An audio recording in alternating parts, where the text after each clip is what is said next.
Shri K Ramendran. Sir, ദേശീയ ആരോഗ്യ കേന്ദ്രത്തിന് ദൗത്യത്തിന് കേരളത്തിന് അനുവദിക്കേണ്ടതായ അർഹതപ്പെട്ട കേന്ദ്രവിഹിതം ഈ സാമ്പത്തിക വർഷത്തിൽ നാളിതുവരെയായിട്ടും അനുവദിച്ചിട്ടില്ല. ഈ ഒരു പ്രശ്നം ആരോഗ്യ മേഖലയുടെ പ്രവർത്തനങ്ങളെ ദോഷകരമായി ബാധിച്ചിട്ടുണ്ടോ എന്ന് വിശദീകരിക്കാമോ? Yes minister.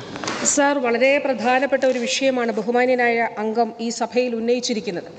സാർ, സംസ്ഥാനത്തിന് അർഹമായിട്ടുള്ള കേന്ദ്ര വിഹിതങ്ങൾ നമുക്ക് കേരളത്തിന് ലഭ്യമാകുന്നില്ല എന്ന വളരെ ഗുരുതരമായിട്ടുള്ള ഒരു സ്ഥിതിവിശേഷം നമ്മുടെ മുന്നിലുണ്ട്.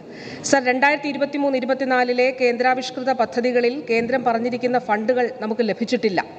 2521.99 കോടി രൂപയ്ക്കാണ് ROP ഗ്രാൻഡായി കേന്ദ്രം അംഗീകാരം നൽകിയിരുന്നത്. ഇതിൽ ഈ വർഷം 1376.70 കോടി രൂപയാണ് ചെലവഴിക്കേണ്ടിയിരുന്നത്. NHM റിസോഴ്സ്, അടിസ്ഥാന സൗകര്യ വികസനം, കൈൻ ഗ്രാൻഡ് എന്നീ വിഭാഗങ്ങളിലാണ് തുക അനുവദിക്കുന്നത്. ഈ തുകയിൽ സാർ 60-40 എന്ന അനുപാതത്തിലാണ്. 60 കേന്ദ്രം, 40 സംസ്ഥാന സർക്കാർ. സാർ, അതിൽ കേന്ദ്രം അനുവദിക്കേണ്ടത് 826.02 കോടിയാണ്. സംസ്ഥാനത്തിന് 550.68 കോടിയും.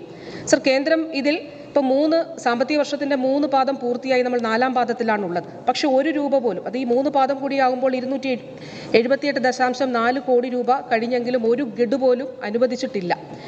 സാർ, ഇതിൽ നമ്മൾ എങ്ങനെയാണ് ഈ ഒരു പ്രതിസന്ധിയെ പരിഹരിക്കുന്നത്? സംസ്ഥാന സർക്കാർ അനുവദിക്കേണ്ട 40% വിഹിതം അനുവദിച്ചുകൊണ്ടാണ് NHMൽ ഉൾപ്പെടെയുള്ള ജീവനക്കാർക്ക് ഇപ്പോൾ ശമ്പളം നൽകുന്നത്. ഇത് വലിയ രീതിയിൽ നമ്മുടെ പല മേഖലകളെ ബാധിക്കുന്നുണ്ട്. സാർ, ഉദാഹരണം പറഞ്ഞാൽ പെരിറ്റോണിയൽ ഡയാലിസിസ് ഈ സർക്കാരിൻ്റെ കാലഘട്ടത്തിൽ നമ്മൾ ആരംഭിച്ച ഒരു ജനങ്ങൾ വലിയ രീതിയിൽ സ്വീകരിച്ച ഒരു പദ്ധതിയാണ്. അതിൽ കേന്ദ്രം ഒരു വിഹിതം നൽകാമെന്ന് പറഞ്ഞിരുന്നു.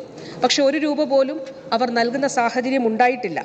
അതിൽ അവർ പറയുന്ന ഒരു കാര്യം സാർ, ബ്രാൻഡിംഗ് നടത്തിയില്ല എന്നുള്ളതാണ്. പക്ഷെ ബ്രാൻഡിംഗ് നടത്തിയിരുന്നു. ആ വാദം വാസ്തവ വിരുദ്ധമാണ്. സംസ്ഥാനത്ത് ആരോഗ്യ കേന്ദ്രങ്ങളുടെ പേരുകൾ, കുടുംബാരോഗ്യ കേന്ദ്രം, താലൂക്ക് ആശുപത്രി, ജനകീയ ആരോഗ്യ കേന്ദ്രം, ആ പേരുകൾ നിലനിർത്തിക്കൊണ്ട് കേന്ദ്രം നിർദ്ദേശിക്കുന്ന പേരുകൾ കൂടി അതിനൊപ്പം ചേർത്ത് വെക്കാം എന്ന് പറഞ്ഞ് അത് ചേർത്ത് വച്ചു. പക്ഷെ എന്നിട്ടും സംസ്ഥാന സർക്കാരിന് അർഹമായിട്ടുള്ള തുക അനുവദിക്കാത്ത സാഹചര്യമാണ് ഉള്ളത്. അത് വലിയ രീതിയിൽ സംസ്ഥാനത്തിൻ്റെ കേന്ദ്രാവിഷ്കൃത പദ്ധതികളെ ബാധിക്കുന്ന സ്ഥിതിയാണ് ഉള്ളത്. ആരോഗ്യ വകുപ്പിന് ഈ സർക്കാരിൻ്റെ കാലയളവിൽ ദേശീയാടിസ്ഥാനത്തിൽ നേടിയിട്ടുള്ള അംഗീകാരങ്ങൾ എന്തൊക്കെയാണെന്നും അതോടൊപ്പം ദേശീയ ഗുണനിലവാര പട്ടികയിൽ ഏതെല്ലാം ആശുപത്രികൾ നമ്മുടെ കേരളത്തിൽ തിരഞ്ഞെടുക്കപ്പെട്ടിട്ടുണ്ടെന്നും അതോടൊപ്പം പുതുക്കാട് താലൂക്ക് ആശുപത്രിയിലെ ഗൈനക്കോളജി വിഭാഗം കാര്യക്ഷമമാക്കുന്നതിന് വേണ്ടി, പ്രവർത്തനക്ഷമമാക്കുന്നതിന് വേണ്ടി എന്തെല്ലാം നടപടികളാണ് സ്വീകരിച്ചിട്ടുള്ളത്?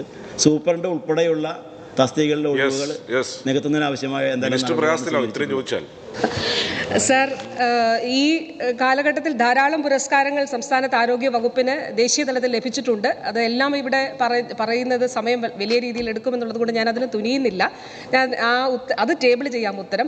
അതിൽ 1-2 കാര്യങ്ങൾ. ഒന്ന്, സാർ, നമുക്കാണ് സംസ്ഥാനം 3.5 കോടി ജനങ്ങളുള്ള കേരളമാണ് ഇന്ത്യ മഹാരാജ്യത്ത് ഏറ്റവും കൂടുതൽ തുക സൗജന്യ ചികിത്സയ്ക്ക് വേണ്ടി ചെലവഴിക്കുന്ന സംസ്ഥാനം. സാർ, 1658 കോടി രൂപയാണ്. അതിനുള്ള ദേശീയ പുരസ്കാരം കഴിഞ്ഞ 3 വർഷമായി, ഈ വർഷം ഉൾപ്പെടെ തുടർച്ചയായി കേരളത്തിനാണ് ലഭിക്കുന്നത്.